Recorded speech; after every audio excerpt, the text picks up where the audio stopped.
ഇന്ന് നല്ല ശോക ദിവസമാണ്. ഒന്നാമത്തെ ശനിയാഴ്ചയാണ്. കോളേജിൽ ഇന്ന് ക്ലാസ് ഉണ്ട് ശനിയാഴ്ച.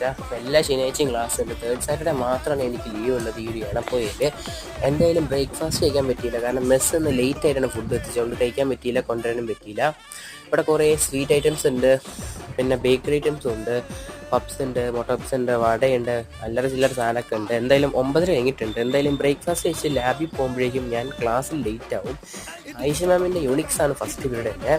എൻ്റെ പ്ലെയിൻ ദോശ വരുന്നുണ്ട്. ഞാൻ 40 രൂപയ്ക്ക് ഒരു പ്ലെയിൻ ദോശ ഓർഡർ ചെയ്തു. ഇതിലൊരു ചട്നി ഉണ്ടാവും, പിന്നെ സാമ്പാർ പോലത്തെ ഒരു കറി ഉണ്ടാവും, കഷ്ണമൊന്നും ഉണ്ടാവില്ല. എന്തായാലും നല്ല ചൂടുള്ള ദോശയായിരിക്കും, നല്ല ടേസ്റ്റും ഉണ്ടാവും ഈ ക്യാൻറ്റീനിലെ ദോശ. എന്തായാലും എൻ്റെ മെസ് ഫുഡ് വെച്ച് നോക്കുമ്പോൾ ഇതിൻ്റെ ടേസ്റ്റ് അതുക്കും മേലെയാണ്. അവിടെ ഷായിസ് ഉണ്ട്. ഷായിസിനെ എനിക്ക് വഴിയിൽ നിന്ന് കിട്ടിയതാണ്. ക്യാൻറ്റീനിൽ വെള്ളം കുടിക്കാൻ വന്നതാണ്. പിന്നെ നീ പോണ്ടാ അവിടെ നിൽക്കണമെന്ന് പറഞ്ഞു ഞാൻ. എന്തായാലും നല്ല ടേസ്റ്റ് ഉണ്ടായിരുന്നു. വിശപ്പ് കാരണം ഭയം കഴിഞ്ഞു പോയി. എന്തായാലും നെക്സ്റ്റ് വ്ളോഗിൽ കാണാം.